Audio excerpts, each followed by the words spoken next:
Now, you have people that will argue that there are no food shortages, and you'll have other people that will argue that there is.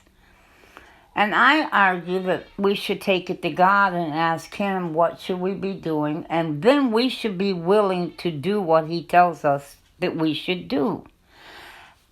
Far too many of us, we want to skate across the ice and hope that we don't fall in the cold water and the ice don't break on us. Well, that's kind of what we're doing because we don't really want to do what God tells us to do. We want to do what we want. And I learned a long time ago that if I was going to get through life and do okay, I had to do what He wanted me to do, no matter how hard it may be. And one of the things that I had to do in that was keep animals. I just had to. It was the only way we could make it. It wasn't something that I really wanted to do because, see, I couldn't afford to pay somebody to butcher my meat and package it for me. I don't care how big the pig was. I couldn't afford that. So I had to do it myself. I had to do my cow. We had a cow. That thing was over 1,000 pounds. We had to cut it, package it and freeze it ourselves, and we had to take it down. It was not fun. None of it has ever been. See, a lot of people out there that are raising animals, they're not really butchering it and packaging it themselves. They're sending it off and somebody else is doing it.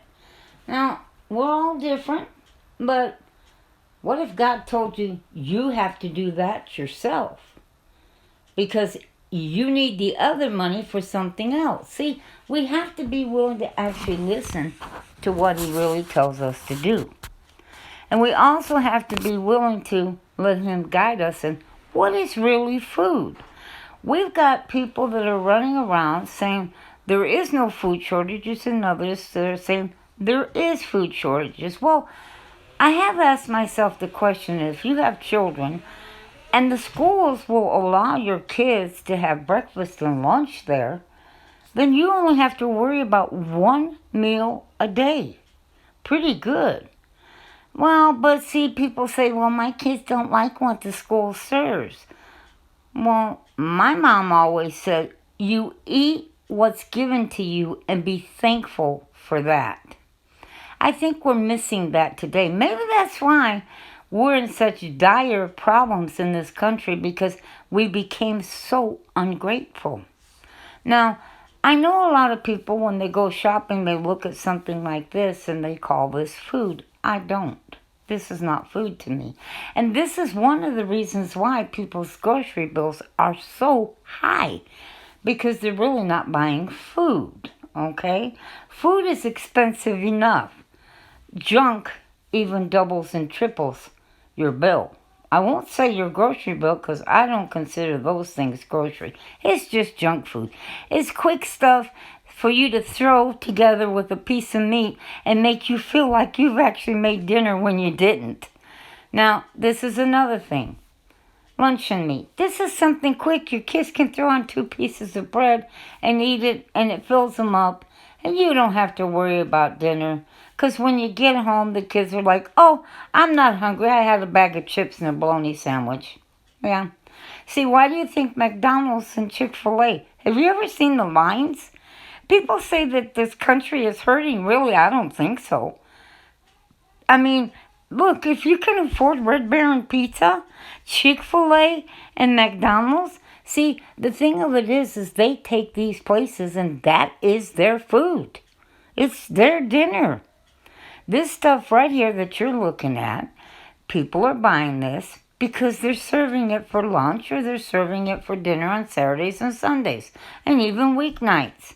They're serving McDonald's and Chick-fil-A to their family at night.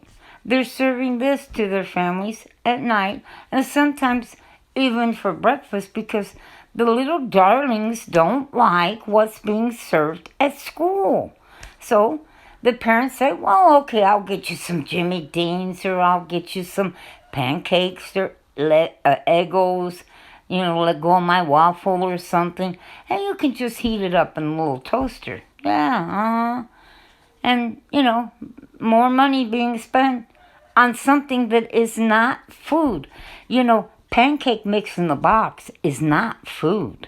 There's more fake junk in that than there is real. Look at the ingredients list on this stuff. This stuff is not food. It really isn't. But it adds to your grocery bill a whole lot of money. It really does. Even this taquitos. I mean, you can make this yourself, roll it up, and you can make hundreds of these. When I had rabbits, I used to butcher the rabbits, and I would fill the little corn tortillas with rabbit meat and fold them up and fry them and make taquitos. Now, milk, I don't really drink milk because, I make cheese from goat's milk, and I really do like it, but I don't care much for cow's milk. And so I feel bad for people who can't get it, but that's what I have goats for. So, I know somebody else has goats, and if I wanted the milk, I could get milk from them too. Luncheon meat, the shortages, we have far too many people buying it. We really do. I mean, people are buying this stuff. That's why. Yeah, look at all them hot dogs. And trust me, they will sell them.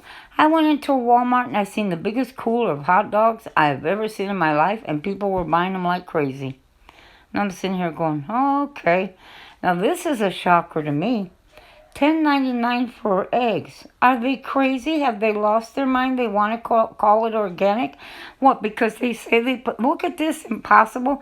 Like we need more fake hamburger meat? Yeah, $17 for hamburger patties by Impossible. Give us some more fake meat. And then you have people talking about chemtrails and funny rain that has things in it. Well, how can you really think that your chickens are having organic eggs just because you go and buy it a bag of organic feed and you're putting it out on grass that had been subjected to chemtrails?